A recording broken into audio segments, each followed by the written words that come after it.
Welcome back. Over the next couple of classes, you're going to be learning to use the SpriteKit library and the Swift language to build games. This is going to be done through a series of exercises and playground pages within Swift Playgrounds. Each page is going to have some instructions on what it is you're supposed to do. You're supposed to figure out, based on what's on the page, what Swift code you need to write in order to complete it. This video is going to give you a little more detail in what it is you're supposed to accomplish within each page. You don't have to watch the whole video, but if you get stuck, this is a good place to start. So we're in the SpriteKit Exploration 1, and you can see the series of pages that each one has. We're here in the SpriteKit Exploration 1. You can see all the pages full of exciting things for you to complete. It's always a good idea before trying to change anything to run the code and see what you're working with. Before you do that, click on the gear, disable results so that the playground runs as smoothly as possible. So we have a red square and a green circle falling under the influence of gravity, which is what this says it does. And it says we're supposed to create a platform that sits at the bottom of the screen for the circle and the square to bounce off of. So the instructions for each playground are up here at the top, but you should also look at some of the comments that are in the code that tell you about what the code is doing at each place. So you can see here, this code creates a circle of radius 10, so there's some info there. This code creates a square, 50 units per side, and we are going to add the platform here. So first, let's create a sprite for the platform. So I've created a sprite. You'll notice that I copied the code for the square because that's going to be the same, but I changed the width and changed the height as well so that it's more of a platform than just a square. Copying and pasting code is fine. It's okay to do it that way. You do need to make sure that you change the names of all of the variables in that list, or you're not going to see the effects you want. So let's do that. The last thing I'm going to do is I'm going to lower this from 450 to 100 because I want my platform at the bottom of the screen. Let's see how I did. And I saw my platform over there, but you saw that it fell with gravity, which means I forgot to do what the comment said I was supposed to do, which was change this isDynamic property to false. So I'll go to my platform, change this to false, and run. You can see it sits there, but that platform doesn't stop the circle from falling, so I need to change that position. The x-coordinate right now is 100. I need to move it over a bit so that it stops that green circle from falling. So just like in math class, with the x-coordinates increasing that way, and the y-coordinates increasing that way, I'm going to increase this to maybe 250 so that it appears in the middle of my scene. And now I missed the square, so let's change the width so that it doesn't slide past it.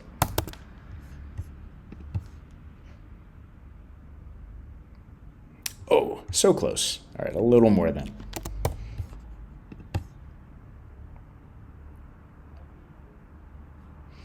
And that's what I'm looking for. It is okay if you don't get it in the first try. You are supposed to experiment as you do this. You're not going to get it on the first try. And make it your own. Once you've completed the exercise, you can move on to the next one. But feel free to change things and experiment as you go. For example, I might change the color of that platform to blue so that it just looks different. But you don't have to. Don't spend too much time on any one page. Once you get it done, you can move on to the next one because the goal is to complete all of these within a single class. So give it a shot, but if you want to experiment and play a bit, that is totally okay. The next page is all about trying to do everything that was on that previous page, but doing it from scratch. Because if you see here, there's actually nothing in here.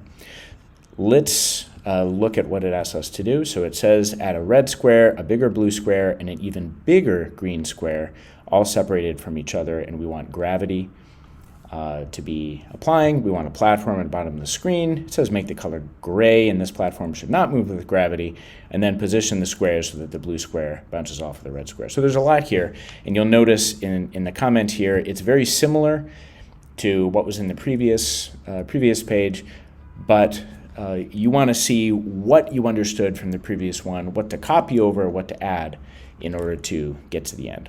So I'm going to do some work. I'm going to finish this and show you what I'm looking for.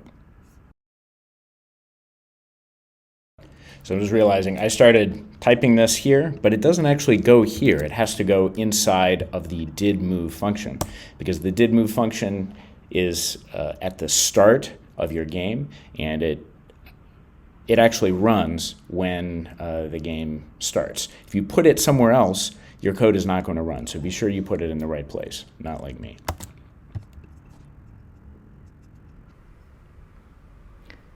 It's always a good idea as you change the code to actually run it to make sure that it works.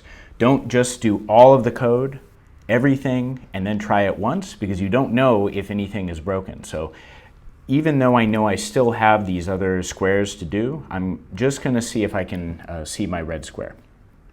So we'll disable results, still good, run the code, and nothing seems to be happening.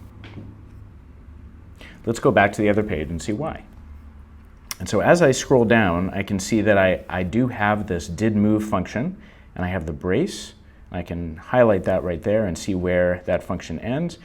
And then there's the close brace to the scene, but there's also this code here that I don't have on this page. And so this is the code, as it says in the comment, that sets up the view that shows the game. And right now, that isn't here.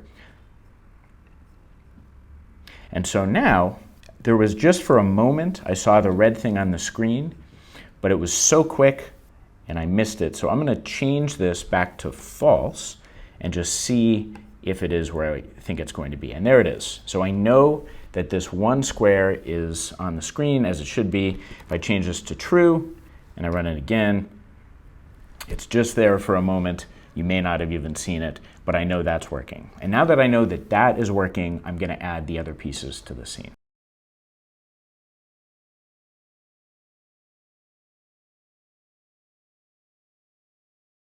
All right, so I've added a platform, I've added all my squares. Again, testing all along the way, you hopefully saw that I ran my code a number of times just to make sure that it was doing what I wanted it to do. I'm going to disable results and run it one more time. And we kind of see that it's working. If we go back up to the instructions, what it says is we want to position the square so that the blue square bounces off of the red square. It specifically says to do that. I also, when I run this, the squares are so close to the platform that they don't really get to fall very far. So I'm going to change things around so that that is what happens. I also didn't change the size of the green square, so I'm going to make it a little bigger, maybe make it 100 by 100. And I'm moving it over to the right. And now I need to move the blue one so that it's on top. So I'm going to give the blue one an x coordinate that's almost the same as the red. And I even think I'm going to lower the platform a bit more so that they can fall farther. There we go. So I think we're good. So we have a red square, the blue square bouncing off of the red, the green one falls and it's a little bigger. We have a gray platform, and I think everything is set. Okay, so that's the way this works. For the rest of the pages, I'm just going to show you the final version so that you know what it's supposed to look like when you get it right.